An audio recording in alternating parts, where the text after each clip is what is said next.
حضرت بابا فرید الدین مسعود گنج شکر بابا صاحب رحمۃ اللہ علیہ فرماتے ہیں کہ ایک نیک نوجوان تھا، دن کو روزہ رکھتا، رات کو نماز پڑھتا، پر اللہ سے ڈرتا پھر بھی بہت ہی زیادہ تھا، بڑا ہی ڈرتا تھا۔ موت کا وقت آیا تو ماں ہی تھی بس اس کی، تو ماں سے کہنے لگا اماں تو میری ماں ہے، میرے ساتھ 3 وعدے تو کر۔ اس نے کہا پتر تو بتا، آخری ہجکی لے رہا ہے اور اس غریبنی ماں سے تو وعدہ لے رہا ہے، بتا کیا وعدہ ہے؟ تو عرض کرنے لگا اماں جب میں مر جاؤں نا تو میرے گلے میں رسی ڈال کے تو مجھے گھمانا گھر کے صحن میں، اور لوگوں کو کہنا جو رب کی نافرمانی کرے اس کا یہی حال ہوتا ہے۔ یہ اعلان کرنا جو اللہ کے نافرمان ہوں ان کا یہی اشر کیا جانا چاہیے۔ اور اماں پھر دوسرا وعدہ کر، میرا رات کو جنازہ اٹھایا جائے، میں نہیں چاہتا کہ کسی کے منہ سے یہ لفظ نکل جائیں کہ وہ دیکھو اللہ کا نافرمان جا رہا ہے، رات کو میرا جنازہ اٹھانا۔ اور اماں تیسرا میرے ساتھ وعدہ کر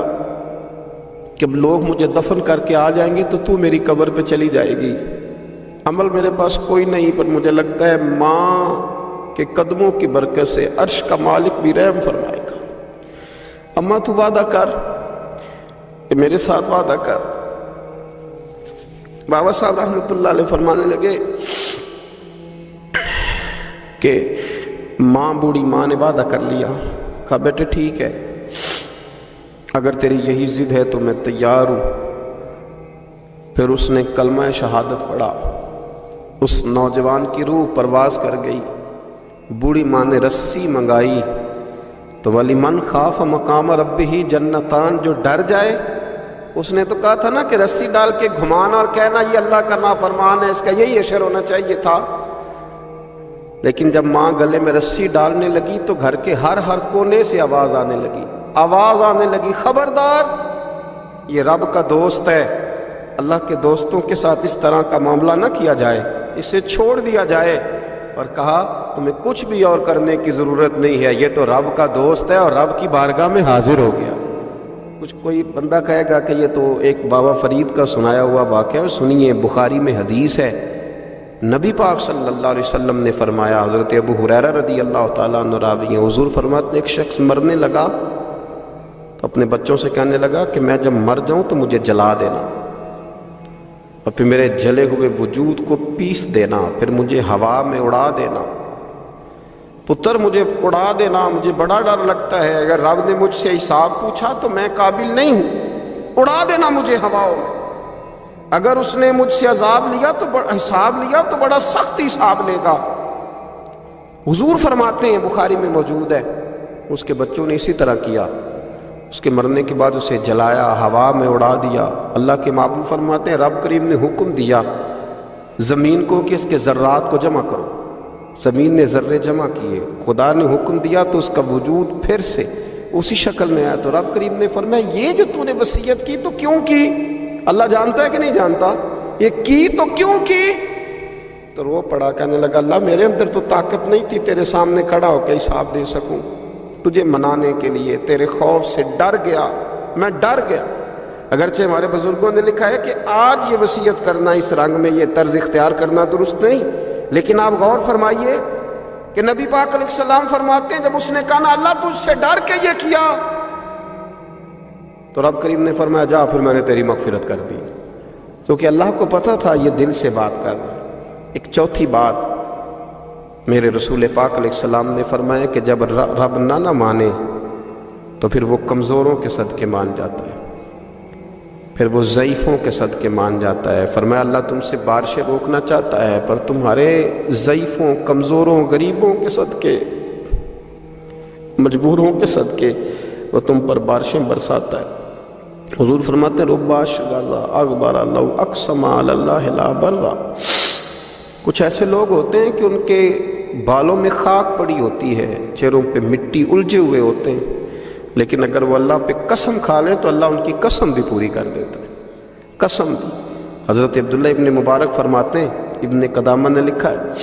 فرماتے ہیں بارش نہیں ہوتی تھی مکے میں، قحط پڑ گیا، تو سب لوگ مسجد الحرام سے باہر کھلی جگہ میں نکلے دعا کرنے کے لیے، سب اپنی اپنی دعائیں کر رہے تھے۔ تو میں تھوڑا باہر ہوا تو اچانک ایک غلام آیا، کالا سیاہ رنگ، 2 رکعتیں نماز پڑھ کے تو ہاتھ پھیلائے تو کہنے لگا اللہ مجھے پتہ ہے یہ جو کچھ بھی ہوا ہے میری نافرمانیوں کی وجہ سے ہوا ہے۔ تو ناراض ہو گیا نا، تو نے بارش روک لی، ناراض ہو گیا نا، ہمیں سبق سکھانا چاہتا ہے نا، یہ کسی اور کی وجہ سے نہیں، یہ صرف میری نافرمانیوں کی وجہ سے۔ اللہ رحم فرما، تیرے بندے تھوڑی سی بھی سختی برداشت کرنے کی طاقت نہیں رکھتے، کمزور ہیں، ڈر جاتے، غلام ہے، دعائیں مانگ رہا۔ حضرت عبداللہ ابن مبارک فرماتے ہیں اس نے چہرے پہ ہاتھ پھیرے تو کالی گھٹائیں چھا گئیں،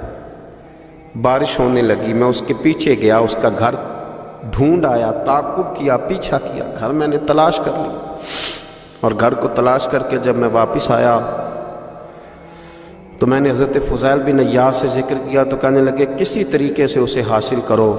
فرماتے ہیں میں اس کے گھر گیا، اس کے مالک نے مجھے دیکھا تو کہا عبداللہ ابن مبارک میرے گھر، اتنے بڑے ولی، اتنے بڑے درویش، اتنے بڑے محدث۔ میں نے کہا تیرا غلام چاہیے، اس نے کئی غلام دکھائے، میں نے کہا نہیں یہ نہیں، اس نے کہا یہ بڑے بڑے اچھے ہیں، کوئی سے بھی آپ لے لے، خرید لے، میں نے کہا نہیں۔ پھر وہ لاغر صاحب، وہ کمزور صاحب، وہ ضعیف سا نکل کر کے آیا، میں نے کہا یہ مجھے دے دو، تو کہنے لگا یہ تو بیچارہ بے ضرر سا آدمی ہے، کیا لے کے کریں گے؟ میں نے کہا نہیں مجھے یہی چاہیے۔ میں اس کو ساتھ لے کے چلا تو راستے میں پوچھنے لگا کہ میرے اندر تو کوئی ایسی بات نہیں تھی، مجھے کیوں خریدا؟ آپ مجھ سے کیا خدمت لیں گے؟ تو عبداللہ ابن مبارک فرمانے لگے میں نے کہا کوئی خدمت بھی نہیں لوں گا، میں تو خود تیری خدمت کروں گا، میں تیرا بیاہ کراؤں گا، تیرے لیے مکان بناؤں گا، میں تیری خدمت کروں گا، میں تیرا اور تیرے رب کا رشتہ دیکھ چکا ہوں، میں تیرا اپنے مالک کے ساتھ جو تعلق ہے اسے دیکھ چکا ہوں۔ کہتے میں نے یہ لفظ کہے تو مجھے کہنے لگا 2 رکعتیں پڑھ لوں، اب مجھے لے جانا پر 2 رکعتیں پڑھ لوں؟ کہتے میں نے کہا پڑھ لو۔ تو 2 رکعتیں پڑھنے کے بعد میری طرف دیکھ کے کہنے لگا آقا مجھے اپنا حق معاف کر دینا، میں خدمت نہیں کر سکا۔ پھر کہنے لگا اللہ راز تو کھل گیا، اے اللہ راز تو کھل گیا، اللہ تیرا میرا معاملہ تھا، راز تو کھل گیا، راز تو کھل گیا، اللہ راز تو کھل گیا، میں سراپا مخزن راز تھا، میں رہا تھا مدت و راز میں، یہ تو تیرا شوق دید کشاں کشاں مجھے کھینچ لایا مجاز میں، اللہ راز کھل گیا۔ یہ لفظ کہتے کہتے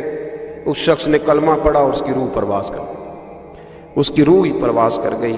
تو کبھی ان کمزوروں کے ذریعے بھی اللہ کو منایا جا سکتا ہے، تو رب کو منانے کی کوشش کریں،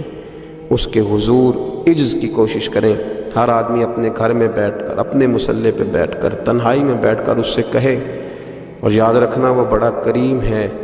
اور وہ بڑا قدیر ہے، بڑا قادر ہے، 1 منٹ لگاتا ہے اور ہر چیز اس کے کرم میں نہا جایا کرتی ہے، اس کے فضل میں ہر چیز نہا جاتی ہے۔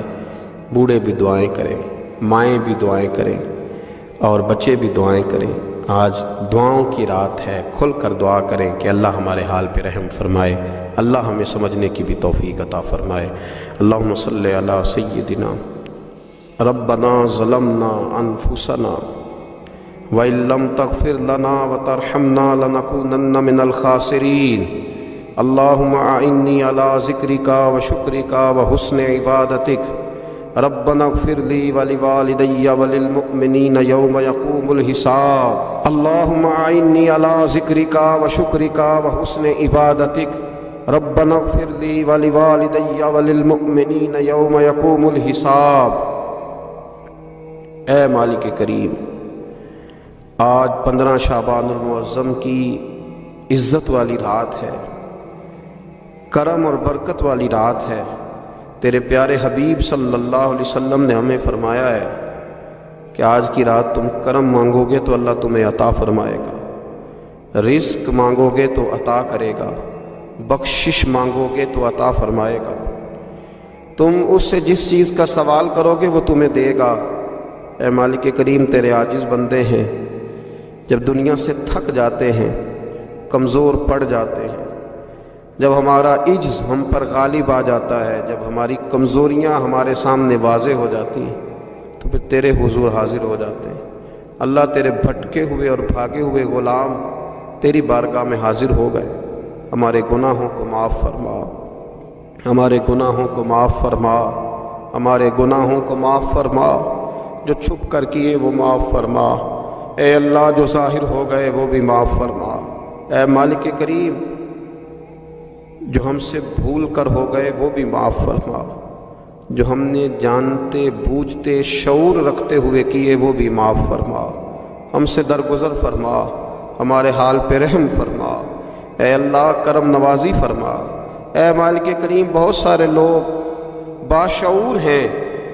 لیکن بے شعوری کی زندگی گزار رہے ہیں، جانتے بوجھتے بے عملی کا وقت بتا رہے ہیں، اللہ ہمارے لیے عمل کا رستہ آسان بنا دے،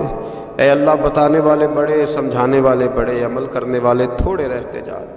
اللہ عمل کا رستہ آسان